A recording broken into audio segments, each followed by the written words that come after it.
नमस्कार, मैं हूं कुमार साहिल और आप देख रहे हैं टीएनपी न्यूज।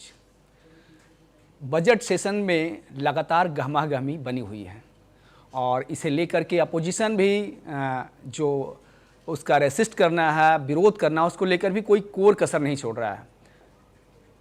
एक जो बहुत बड़ा मुद्दा है, इंडो अमेरिका ट्रेड करार जो किया गया है हिंदुस्तान और अमेरिका के बीच में, उसको लेकर के भी बहुत सारी बातें हो रही है। तो इस बातचीत के जो मुख्य सूत्रधार हैं, हमारे खास मेहमान राकेश टिकैत जी हमारे मंच पे आए हैं। हम उनका बहुत स्वागत करते हैं सर। धन्यवाद जी। नमस्कार। नमस्कार sir, Indo America trade bill जो हुआ है, जो करार हुई है, और इसके बारे में बहुत सारी बात हो रही है। हाँ। आप चूँकि जी, आपकी जो लेगेसी है, जो परंपरा है, किसान, मिट्टी और देश को लेकर के है, और इस पे बहुत सारी बात की जा रही है कि क्या किसानों के हितों का ख्याल रखा गया है। देखो अभी मूक समझौता हुआ है जी। मूक समझौता है। ये तो है कि जैसे हम हवन करते हैं, और जो पंडित जी होते हैं वो हवन जब करवाते हैं तो बहुत मंत्र मन मन में बोला जा और बाद में सुहा बोला जाता है। तो ये मूक समझौता है। अभी इसमें लास्ट में सुहा बोला जाएगा जी। अभी तो किसी को नहीं पता कि क्या इसके प्रावधान रहेंगे, क्या क्या इसमें डील में हुआ है। ना भारत सरकार बता रही और ना अमेरिकन सरकार ने बताया। तो हवन की वेदी पे स्वाहा कौन होगा सर? सुहा तो किसान होगा। अच्छा। हाँ, सुहा तो किसान होगा भाई। जब पता ही नहीं कि इसमें समझौता इन्होंने करा है, किन कंडीशन पर करा है, बता कोई नहीं रहा। तो अभी तो चर्चा चल रही है ये समझौता हुआ है, लेकिन क्या हुआ वो नहीं पता। अभी तो मूक समझौता है ये। पीयूष गोयल ने सरकार का पक्ष रखा। उन्होंने कहा कि जो हम हैं किसानों के लिए और भारतीय बाजार के लिए बड़े प्रतिबद्ध हैं। शिवराज सिंह चौहान ने कहा कि ये किसानों के हित के लिए है, डेयरी जो सेक्टर है हिंदुस्तान की उसके हित में है। तो चूंकि क्या बता नहीं रहे कि राकेश टिकैत जी को सिर्फ विरोध करना है, इसलिए विरोध कर रहे हैं। कह रहा है कि आप बताओ ना भाई क्या समझौता करा, क्या क्या उसमें लेकर आए, आप बता रहे नहीं भाई। नफा है, नुकसान है, क्या है आप बताओगे तो। यहाँ अंदाज होता है बिल्कुल। अगर देश की जनता को आप कुछ बताओगे नहीं, आपने समझौता कर दिया, भाई क्या समझौता है। या तो ये बताओ कि नहीं है, अगर है तो क्या है। कोई तो कागज पत्तर कुछ होता होगा। कोई अगर किराए पे भी मकान लेते तो उसका भी एग्रीमेंट बने भाई। 11 महीने रहेगा, आगे का रहेगा तो 10% बढ़ेगा, 5% बढ़ेगा। यहाँ पे भी किराएदारी का वो होता होगा। नौकरी भी हो तो उसका भी एक एग्रीमेंट बने भाई। छोड़ कर जाएगा तो 2 महीने की सैलरी छोड़नी पड़ेगी। तो मतलब देश के 70% किसानों का समझौता कर दिया, और आप बताओगे नहीं जी बढ़िया हित में। सरकार भी बनती है तो पूरा अपना मैनिफेस्टो लेकर आती है भाई, हम आगे तो हम ये काम करेंगे। मतलब किसान बेवकूफ़ है क्या देश का? आप बताओगे कुछ नहीं, आपने कर दिया, ये ठीक रहेगा। भाई क्या ठीक रहेगा आप बताओ, क्या रहेगा? जो किसान और किसान जगत के बारे में बातचीत करते हैं, जो लिखते पढ़ते रहते हैं, उनके मुताबिक अगर हम प्रेस इंफॉर्मेशन ब्यूरो की माने तो 2023 और 24 में 23.92 करोड़ टन हम दूध का उत्पादन कर रहे थे, और पूरी दुनिया में हम दूध उत्पादन के मसले पर नंबर 1 पे हैं। जो इनके समीक्षक हैं उनका कहना है कि अगर हमने बाजार खोले तो सीधा सीधा जो हमारा डेयरी मार्केट है वो प्रभावित होगा। राकेश टिकैत कैसे देखते हैं? डाउन जाएगा जी। वो यहाँ पे 25 से 30 रुपए लीटर तक दूध हमारे मार्केट में बेच देंगे गांव में जी। जब वो सस्ता मार्केट में दूध आएगा तो हमारा किसान पूरा धराशायी होगा।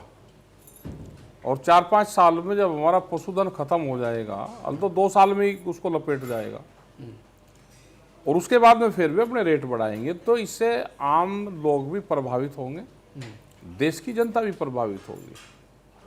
हमें आज भी अगर 60-70 रुपये से नीचे कम पे हम दूध बेचते हैं तो भी घाटा है जी। और ये बाहर से आ जाएगा तो हमारे दूध का क्या होगा? लोगों का तर्क है कि एडल्ट्रेशन कम जाएगा, मिलावट कम हो जाएगा और लोगों को लोग शुद्ध तो कहेंगे, लोग तो हैं कि थोड़े दिन सस्ता मिल जाएगा। गांव के लोग भी क्यों पशुपालन करेंगे वे भी अपना बाहर से खरीद लेंगे। सर 70 करोड़ लोगों का भरण पोषण हाँ। हिंदुस्तान में ये जो फार्मर सेक्टर है या फिर एग्रीकल्चर है उसके जरिए होता है। हाँ, नहीं रोटी दूसरा और कहाँ से खा रहा। यह देश की जनता का भरण पोषण ये किसान ही तो कर रहा। वो रोटी तो खाता है, कुछ और चीज़ खाता है, गांव से आता है वो सब। तो इस टैरिफ के लागू होने से जैसे अमेरिका का बाजार है, हम उसको ऐसे समझेंगे सर कि अमेरिका का बाजार है, उनके पास खेतों का जो ब्रैकेट है, मशीनें हैं, वो काफ़ी बड़ी बड़ी है और उनको वो कृषि, जैसे हमारा कृषि से लगाव है या फिर किसान या खेती से लगाव है, उनका वो नहीं, वो व्यापार है वो। तो ऐसे हालात में जब वो चैलेंज करके हमने अपने द्वार खोलेंगे, तो जब ये द्वार खुलेगा, गेट खुलेगा, तो सीधा सीधा किसानों के हितों पे पेट पड़ने वाला है। फिर जो अव्यवस्था फैलेगी उसको कैसे देखते हैं? आज से 50-55 साल पहले अमेरिका भी हमारे जैसा ही एक देश था। वहाँ की छोटी इंडस्ट्री थी, डेयरी फार्मर थे, मुर्गी फार्म थे, वहाँ पे छोटी स्मॉल इंडस्ट्रीज थी। वो धीरे धीरे जब बाजार आया, बड़ा व्यापारी आया, तो उन सबको उन्होंने ख़त्म करा वहाँ पे, और आज बड़ी कंपनियों का वहाँ पे कब्जा है। यही भारत में होगा, जो छोटा सेक्टर है ये सब खत्म होगा। यहाँ पे जो गांव के रहने वाले लोग हैं वो लेबर बनेंगे, जो स्मॉल इंडस्ट्रीज है वो ख़त्म होगी, बड़ा व्यापारी यहाँ पर आएगा, वो अपनी धाक जमाएगा, वो चाहे बाहर से आओ या यहाँ पर वो डेवलप करो। तो ये होगा, तो लोग गरीब होंगे। और भारत सरकार ये चाह रही कि देश का किसान मजदूर वो गरीब हो, यहाँ पे लेबर में तब्दील हो, और फिर यहाँ एक बड़ा मार्केट तलाश कर रहे हैं। जो बाहर के मुल्क हैं वो यहाँ पे, क्योंकि जनसंख्या बहुत है, कि बड़ा मार्केट यहाँ पे भारत में मिलेगा, तो उस पर वे काम कर रहे हैं। सर सरकार का तर्क ये है कि चूंकि चाइना हमारा पड़ोसी मुल्क है, हाँ, और उनके यहाँ से हमारा व्यापार ज़्यादा हो रहा था, हमको बैलेंस करना था, और जो हमारी बिरादरी है इंडो पैसिफिक ओशियन में, हमें अपनी बात भी रखनी थी और हमें अमेरिका को ला करके हमें बैलेंस करना था, इसलिए हमने अपने द्वार खोले हैं। कैसे देखते हैं? पहले पाकिस्तान का डर, अब चाइना का डर। एक मुल्क है, हमने बार बार कहा, चाइना के कंपटीशन में एक देश चाहिए था अमेरिका को, यूरोप को, वो देश था भारत।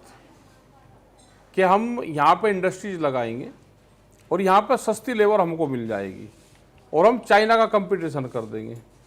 तो ये देश तो व्यापार का केंद्र बनेगा। यहाँ सस्ती लेबर के चक्कर में आ रहे हैं लोग, और बड़ी मार्केट है, क्योंकि जनसंख्या ज़्यादा है, तो उनको मार्केट मिलेगी, दो चीज़ मिलेगी। यहाँ के जो किसान है, यहाँ के आदिवासी है, यहाँ का नौजवान है, उसका क्या होगा उसका कुछ नहीं पता, वो तो लेबर बनेगा यहाँ पे, ये उनका टारगेट है। यही सरकार का है, यही अमेरिका का है, और इसी तरह से भारत सरकार समझौते कर रही है। सर लंबे दिनों से ये इंडो अमेरिका ट्रेड पे गहमागहमी बनी हुई थी। अब जब ये करार हो गया है, तो सरकार के जो तर्क हैं वो कह रहे हैं कि ये ऐतिहासिक है, हम 18% से रोक आए। तो इसको कैसे देखते हैं? इसके वे आने दो, जो प्रावधान है इसके वे आने दो, और इसका अगर ये समझौता होता है तो दूध का किसान बर्बाद होगा, यहाँ कॉटन्स का किसान बर्बाद होगा, जो हमारी वेजिटेबल्स और फ्रूट का किसान है वो बर्बाद होगा, जो नट्स हैं उसका किसान बर्बाद होगा। वहाँ पे सब्सिडी मिलती है उन किसानों को, और हमारे यहाँ पे सब्सिडी है नहीं, तो उनका कैसे हम मुकाबला कर लेंगे? जो सब्सिडाइज माल है वो यहाँ पर आएगा, उसका कैसे मुकाबला कर लोगे आप? उसका रोकने का सिर्फ ये साधन था कि हम उस पर वो लगा सकते, टैक्सेस लगा सकते थे। शिवराज सिंह चौहान कह रहे हैं कि कपास के जो जितने किसान हैं उनको बहुत सहूलियत होगी, क्योंकि हम अपना माल बाहर भेज सकेंगे, क्योंकि हमारा भेज दोगे माल बाहर? मतलब जनता को बका ही रहे, कैसे माल भेज दोगे? जब उनका यहाँ पर डंप हो जाएगा, यहाँ तो पैदावार ही नहीं होगी। अभी किसान सर्वाइव नहीं कर रहा, अभी नहीं कर रहा, तो उसके बाद कर देगा। जब सस्ती कपास बाहर से आ जाएगी, कॉटन, अपना किसान तो मरेगा, वो तो अभी सर्वाइव नहीं कर रहा। काफ़ी दिनों से मैं चौधरी राकेश टिकैत को फॉलो कर रहा था। ये उत्तर प्रदेश के गांव में, फतेहपुर में और अलग अलग जगहों पे क्या कर रहे हैं, क्या योजना चल रही है? नहीं, फतेहपुर में तो कोई योजना नहीं है। ये हमारी तो मीटिंग चलती रहती है पूरे देश भर में जी। मीटिंग है, किसानों को जागरूक करते हैं, उनको बात बताते हैं, उनकी जो समस्या है उसको देखते हैं कि क्या इसकी दिक्कत है, इसका समाधान क्या है, ये है। तो अभी ये बिल सामने आता है और ये इस तरह का करार हुआ है, अगर किसानों के हित में नहीं रहता है तो इसे कैसे? आंदोलन होंगे, जनता सड़कों पर आएगी। जी। जैसे ही दूध का उसका पता चलेगा तो जनता सड़कों पर आएगी। है क्या ये हमारा पशुधन खत्म होगा, सब बेरोजगारी फैलेगी। जो भूमिहीन किसान हैं, जो महिलाएं हैं उसका काम करती हैं दूध का, तो उनका भी बड़ा नुकसान होगा इसमें। तो जो एग्रेसिव जो फेस होता था राकेश टिकैत का, वो थोड़े से पोलाइट हो गए हैं, जेंटल हो गए हैं, राजनेता की तरह बिहेव करने नहीं, लगे हैं। ऐसा नहीं है। इसके आने दो ना, पहले हम अभी क्यों बहस करें? जब कोई चीज आई नहीं है अभी तो इस पे बहस शुरू हुई है, लेकिन इसके तथ्य क्या हैं उसको एक बार सामने आने दो। क्योंकि बहुत ज़्यादा इशारों में बात करना, कम से कम आपका व्यक्तित्व तो ऐसा नहीं है। नहीं, तो अभी क्या करें जब अभी तथ्यों का पता ही नहीं कि है क्या, तो अभी उस पर बात करनी भी, क्योंकि इंटरनेशनल डील है जी, उस पर हम कोई चीज कह दे वो झूठ साबित हो तो ठीक नहीं है। इसको आने दो एक बार रिजल्ट। सर, एक दूसरा मसला है SIR को लेकर के। बंगाल की जो मुख्यमंत्री हैं ममता बनर्जी, वो लगातार यहाँ वकील के गाउन में आपको सुप्रीम कोर्ट में दिखी और लगातार तर्क दे रही थी, बहस दे रही थी कि इससे जनतंत्र को खतरा है। ये बात बिहार इलेक्शन में भी हुई थी और इससे डेंट हो रहा है, लोग का भरोसा डगमगा रहा है, इकबाल खतरे में है। राकेश टिकैत कैसे मानते हैं? भाई दस्तावेज है, दस्तावेज तो ठीक सबको करवा लेना चाहिए। ये दस्तावेज अपना ठीक करवा लो। SIR को सही मानते हैं? कागज पत्र ठीक हो रहे हैं तो अपना करवा लो जी। हाँ, क्या दिक्कत है कागज पत्र ठीक? नहीं, उनका आरोप यह है कि जो हमारे लोग हैं जो वोट करते हैं उन्हें इंटेंशनली परेशान किया जा रहा है और उनके ठीक होना चाहिए, उन पर निगरानी रखो जी। भाई दस्तावेज तो हर किसी से मांगे जाएंगे, भारत में रह रहा है तो दस्तावेज देने पड़ेंगे। UGC पे भी आपका बयान सुना था। UGC पे क्या सोचते हैं राकेश टिकैत? UGC हमें ये बताओ कि डिमांड किसने करी, इसको लागू कर दो। डिमांड किसी ने करी नहीं। एक गांव में जब छोटे छोटे थे कि वे होते थे कि बीज होते थे लाल और काले कलर के, उसको चोंटली बोलते थे। अब पता नहीं उधर क्या बोलते थे उसको। वो कहते थे किसी के बाहर भगा दे तो उनका झगड़ा होता था उससे, तो इन्होंने ये बीज भगाए, झगड़े के बीज, कि भाई आपस में झगड़ा हो, ना किसी ने मांगा ना इनको देना ना किसी को लेना। आपस में जो संगठित लोग थे, जो आंदोलन में इकट्ठे रहते थे, UGC के माध्यम से उसमें दरार डाल दी। अब दरार ही तो है ये। नहीं, सरकार का तर्क है कि अपलिफ्टमेंट होगा यूनिवर्सिटीज में और तमाम जगहों पे जहाँ पे जायज बराबरी। क्या होगा? झगड़े बढ़ेंगे। करें, समय की मांग है ये। किसने मांगा ये तो बताओ। वीकर सेक्शन सरकार। भाई मांगा किसने है? मतलब सरकार स्वतः खुद कुछ अच्छा कर ले तो उसमें भी ऐतराज है आपको? तो झगड़े बढ़ेंगे, आप देख लेना। भाई सरकार तो राड चाहती है कि आपस में जनता लड़े, बहस करें, किसी भी उसमें इकट्ठे बैठे ही ना। तो आगे की योजना जो है चौधरी साहब की क्या फिर से? हमारा तो ये है कि जो भी सरकारों की गलत पॉलिसी है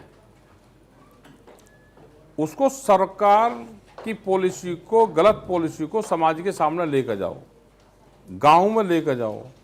वो चाहे हसदेव के जंगल कट रहे हो, चाहे MSP गारंटी कानून नहीं मिल रहा, फसलें सस्ते रेट में बिक रही हो। आप बिहार में हाल देख लो, मंडी जो बाजार समिति है वो बंद कर दी। वहाँ का आदमी बिहार का वो या तो लेबर बन गया या पढ़ लिख लिया तो अधिकारी बन गया, गांव छोड़ रहे हैं।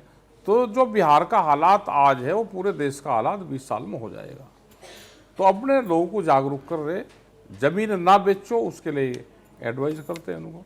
सर ये इस बजट को अगर कृषि को एक सेगमेंट माने और इस बजट को रेट करना चाहें चौधरी साहब, तो इस पूरे बजट को कैसे देख रहे हैं? इसमें है क्या बजट में? छोटे किसानों को कर्जा देने की बात करी, और क्या करा इसमें? तो जो आप छोटी कंपनियों से ले रहे थे, इससे अच्छा आप सरकार से ले रहे हैं। ये कह रहा है कि कर्जे की बात करी ना, फसलों के दाम की बात नहीं करी। जी भाई सरकार क्या कर्जे के लिए बनी? सरकार बनी है कि फसलों के दाम भी मिले, उनको रोजगार भी मिले, सस्ता खाद और बीज भी मिले, पानी फ्री किसान को मिले, जो वहाँ पे सस्ती शिक्षा है वो किसान के बच्चों को मिले, गांव के बच्चों को। खाली किसान उसमें वो नहीं है, जो ग्रामीण उसमें लोग रहते हैं उनको मेडिकल फैसिलिटी ठीक मिले। आप भाव दोगे नहीं, लेकिन दूसरी सुविधाएं तो दे दो आप, जिससे किसान जिंदा रहे। तो बजट में क्या है? बजट में तो कुछ नहीं है। सर ये जो मोदी जी की नई सरकार आई यानी 24 में, हाँ ये सोशल मीडिया का सवाल है हाँ कि राकेश टिकैत जी को इस सरकार में कुछ भी अच्छा और भला होता हुआ नहीं दिखता है। नहीं ऐसा सर, क्यों है? मतलब नाराज भाई क्यों रहते हैं? हमने ये कहा कि किसी की अगर पार्टी की सरकार होती तो वह ठीक काम करती। जब किसी की पार्टी की सरकार है ही नहीं और अच्छा कोई काम हो तो बताओ, एक आध अच्छा काम गिनवा दो ना, कोई ठीक काम हो रहा हो तो गिनवा दो। उनके इलेक्शन कहीं ठीक हो रहे हो, कोई राड सा लग इनका कोई और काम हो, विकास का काम इनका हो, तो बता दो। तो जनता भरोसा तो नहीं दे रही सर। जनता कहाँ दे रही भरोसे? तो अब ताकत के दम पर ले रहे हैं। बिहार चुनाव हारे हुए को जीत का कागज दे देना तो जनता का भरोसा है क्या? बिहार में भी तो मैंडेट ही नहीं मिला सर। कैसे ये जीतते हैं चुनाव? वो पूरा फंड के पास में रहता है, परिवारों को लड़ाएंगे। कहाँ कैंडिडेट दूसरे उसको किसको खड़ा करने से वोट कटेगी तो वो काम करते हैं। सर तो राजनीतिक दल हैं, वो तो करेंगे। हाँ नहीं करना चाहिए उनको।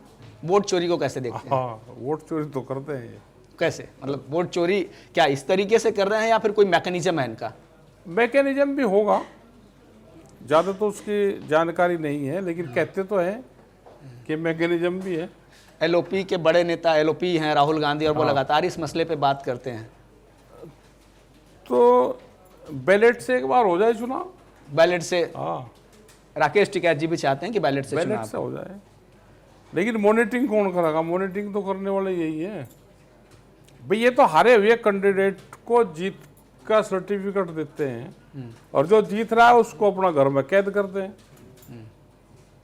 अगर ना ये हो रहा हो तो देश में बताओ। तो लोगों का भरोसा या राकेश टिकैत का इकबाल कैसे आएगा? आप चित भी आपकी, पट भी आपकी, आपने बैलेट पेपर से करवा दिया तब भी आपको आप ऐतराज करवाओ ना है। बैलेट पेपर से, तो ये है कि निगरानी उसकी ज़्यादा हो सकती है बैलेट पेपर से, लेकिन अपनी वोट की निगरानी भी लोगों को रखनी पड़ेगी। ये तो जब गिनती होती है तो वहाँ पे ही डराना शुरू कर देते हैं कैंडिडेट को कि ये तो हट जाओ भाई, नहीं तो जेल भी जाना पड़ेगा। उसको 10 बात बताएंगे उसको, वो अपना जगह छोड़ देता है, अपना दूसरे को जिता दो। चूंकि आप सामाजिक राजनीतिक जीवन में लंबे दिनों से हैं और बाबा टिकैत की भी परवरिश आपको मिली है, क्या कुछ नया हो रहा है इस लोकतंत्र में? क्या पहले इस तरह के टेंट्रम नहीं अपनाए जाते थे? पहले भी थे, सरकारों के द्वारा? पहले कम थे, पहले 20-25% थे, अब 60% है। इन्होंने उसका रेशो बढ़ा दिया। था तो पहले भी होता था, लेकिन वो कम होता था, अब ज़्यादा है। आगे जो चुनाव होने वाले हैं 27 में उत्तर प्रदेश में, तो क्या हम एक जीते हुए विधायक के तौर पे देखेंगे राकेश टिकैत जी को? नहीं, हम तो चुनाव में है नहीं ना, हम चुनाव लड़ते। लेकिन सर बहुजन एकता दल से भी तो शुरुआत हुई थी। हुई थी, वो तो 20 साल पुरानी बात है। चुनाव का अब है नहीं जी। सिस्टम, अपना जो मूवमेंट है इसी पे ध्यान और फोकस करना चाहिए, चुनाव वाले पे नहीं। मतलब क्या जब आप बीकेयू के प्रवक्ता हैं, किसान नेता हैं, तो अगर आप जीत के जाएंगे और पॉलिसी मेकर्स के रोल पे आएंगे, हम वो आपको बीमारी पालेंगे ही नहीं। थोड़ा मन में डर लगता है राकेश टिकैत को भी? नहीं, वो जो भी किसान संगठन के नेता चुनाव लड़ेंगे वो सब चुनाव हारेंगे। वजह क्या है सर? फिर वजह ये है कि उनका प्रतिनिधित्व कैसे मिलेगा? नहीं, प्रतिनिधित्व आंदोलन से मिलेगा, उससे नहीं मिलेगा। फिर अगर बताएंगे अनार्की आ जाएगी। किसी को चुनाव लड़ना है तो उसको क्षेत्र डिसाइड करना पड़ेगा, और उस क्षेत्र से बाहर वो 5 साल ना जाए तो चुनाव जीत जाएगा। अब हम जाते तो पूरे देश में हैं, जिस क्षेत्र से चुनाव लड़ेंगे वहां टाइम नहीं देते तो चुनाव तो हारेगा जी। और फिर इन्हीं पे ही इनसे ही लड़वाओ ना, जो लोग जा रहे हैं वहां पे हाउस में। भाई सत्ता वाले साथ में नहीं है तो विपक्ष वाले तो साथ में, उनको कहो क्या हाउस में हमारी बात उठाओ, उनको क्यों नहीं कहते, उनको कहो। 27 में कैसे देख रहे हैं उत्तर प्रदेश का चुनाव को? अभी ये विपक्ष इकट्ठा होकर चुनाव लड़ लगा तो ठीक रहेगा जी, लेकिन ये लड़े नहीं, लड़ जाएंगे सारे। हाँ, सब आपस में लड़ेंगे। इसका मतलब फिर से बीजेपी? ये रहेगा कि कई पार्टी, जो बड़ी पार्टी है उत्तर प्रदेश में, कुछ पार्टियों के कैंडिडेट बीजेपी लड़ाएगी जी, वोट कटेगा उनसे और बीजेपी को फायदा होगा। चौधरी साहब से लग रहे हैं कुछ के फोटो लग रहे हैं यहाँ पे, चौधरी जहाँ साहब बीजेपी हारती हो तो इनके वो करवा दो। चौधरी साहब का इशारा बहुजन समाज पार्टी की तरफ है। उन पे भी है, दूसरे भी हैं, कुछ हैदराबादी भी है, उन पे भी है, सब उन्हीं के लिए काम करते हैं। तो लोकतंत्र मजबूत कैसे होगा जब डिफरेंट विचारधारा के लोग नहीं उतरेंगे, आपके लिए टर्फ खाली कर देंगे, ये कहाँ से उचित है? देखो, अपने आंदोलन पर ध्यान रखो। पॉलिटिकल पार्टी अभी उस हिसाब से आंदोलन और चुनाव वाली मुहिम भी नहीं चला रही जी। डरा हुआ विपक्ष देश में तानाशाहों को जन्म देता है जी। विपक्ष वाला एक नहीं जेल जा रहा, ना किसी पर लाठी चल रही, ना कोई आंदोलन कर रहा, तो कैसे मजबूत होगा? विपक्ष वाले भी कमजोर हो लिए। चौधरी साहब, किसान जो होते हैं, हाँ जी, वो समाज की रीढ़ होते हैं। हाँ जी। और जब ऐतिहासिक टिकैत साहब ने इंडिया गेट के पास जब धरना दिया था, उसके बाद से ही तो परिवर्तन, और लगातार उसके बाद अलग अलग प्रधानमंत्री भी आपको देखने को मिले। हाँ जी, देखने को मिले। तो फिर क्यों नहीं ये समर्थन विपक्षी पार्टियों को किसानों की तरफ से क्यों नहीं मिल रहा है? हम क्यों दे किसी को समर्थन? अपनी लड़ाई में लड़ो। और बेटे डेमोक्रेसी, हम क्या पॉलिटिकल वे नहीं है कि हम विपक्ष वालों को, हम अपने आंदोलन पर फोकस करेंगे। भाई कर्नाटक में सरकार किसी की है, छत्तीसगढ़ में पहले किसी की थी, वहां आंदोलन चले, आज यहाँ पे चल रहे हैं, तो हमको तो जो भी सरकारों की गलत नीति होगी उसके खिलाफ मूवमेंट चलाना पड़ेगा। तो नो लेफ्ट नो राइट, आप बिल्कुल मेरिट से बॉल खेल रहे हैं। हम बाहर रहे हैं जी, उससे बिल्कुल बीच में उछलेंगे हम, बल्ले को सीधे बल्ले से आप मार रहे हैं। सीधा बल्ले से बल्ला। अखिलेश यादव कैसे नेता लगते हैं आपके? आप सब ठीक है, आप अपनी जगह सब बढ़िया ठीक है, सब आप अपनी जगह। Leader of opposition Rahul Gandhi लगातार रोड पे निकलते हैं, आप कह रहे हैं कि नहीं निकलते हैं, भारत जोड़ो यात्रा, वोट चोरी, तमाम मसलों को लेकर के राहुल गांधी तो खड़े रहते हैं। उसके कैंडिडेट भाग्य सारे, जो लड़ाई लड़ने वाले थे सारे भाग्य, वे डर में चले गए या लाभ के लिए चले गए। दो चीज है, तीन जी। इनको सरकार को किसी आदमी को शामिल करना है तो ये सुबह ही उससे जैसे बात करेंगे, उससे कहेंगे भाई आजा, आपको मान सम्मान पूरा मिलेगा, ये कर लो, कहेगा ना जी ठीक। उससे दोपहर को बात करेंगे लंच में, कह ले भाई जो लालच वाला छो तेरा वो भी पूरा होगा, आजा। वो अगर नहीं मानता फिर रात को करेंगे, अब जेल जाने की तैयारी कर ला, आना तो तुझे पड़ेगा, या तो मान सम्मान से आ जा या लालच से आ जा, नहीं तो डर में आ जा, जिस पे निगाह चलेगी उसको लेकर आवेंगे।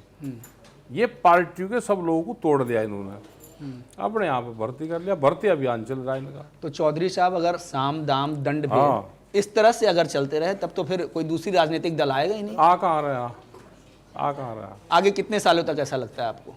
ये तो चलेगा अभी, इनका मामला अभी चलेगा, अभी नहीं। तो आपने बेहद कीमती समय हमें दिया चौधरी साहब, धन्यवाद। और हमने आप तमाम मसलों पे बड़ी कूल तरीके से आपने जवाब दिया। नाराज नहीं हुए? मुझे लग रहा था कहीं नाराज क्यों होंगे हम, क्योंकि कर्म कांड तो सबके सही है, नाराज किस पे और किससे खुशी करें। हमने ये चैप्टर बंद करके अपने आंदोलन पे, गांव की समस्या पे, उस पर बात करते हैं। तो क्या राकेश टिकैत 2.0 वर्जन हमें देखने को मिल रहा है कि बहुत सुलझे हुए तरीके से हमें ये करना, हमें ये नहीं करना है, और वो जो एजिटेशन मन में था या फिर गुबार था वो नहीं। वो एजिटेशन बनेगा तो गांव के लोग बनाएंगे उसको। पॉलिटिक्स में नहीं कि हम सत्ता पॉलिटिक्स से परिवर्तन करेंगे हम, वो तो जिनको चुनाव लड़ना वे कर अपना काम। वे घर में सो रहे हैं, कोई उनके आंदोलन नहीं है। एक पॉलिटिक्स का आदमी जेल में नहीं है तो कैसे सत्ता पर काबिज हो गए? तो जेल में तो रहना पड़े ना। अटल बिहारी वाजपेयी, चौधरी चरण सिंह, ये 2-2 साल जेल में रहे, तो इनने जब परिवर्तन करे।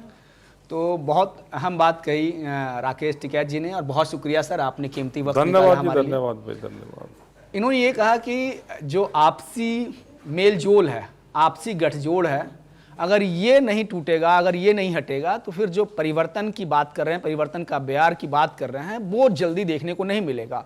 और ये भी एक तरह के जो इंडियन पॉलिटिक्स का जो डायस्पोरा है, एक कैनवास है, उसमें भी एक चैलेंज है कि जो इस लोकतंत्र में जो बदलाव आएंगे ये थोड़े से धीमे हो जाएंगे या देर होगा, और इसका नुकसान भी लोकतंत्र को ही होगा। तो हम तमाम ऐसे लगातार जहीन शख्सियत से हम बातचीत करते रहेंगे। आप देखते रहें TNP न्यूज़।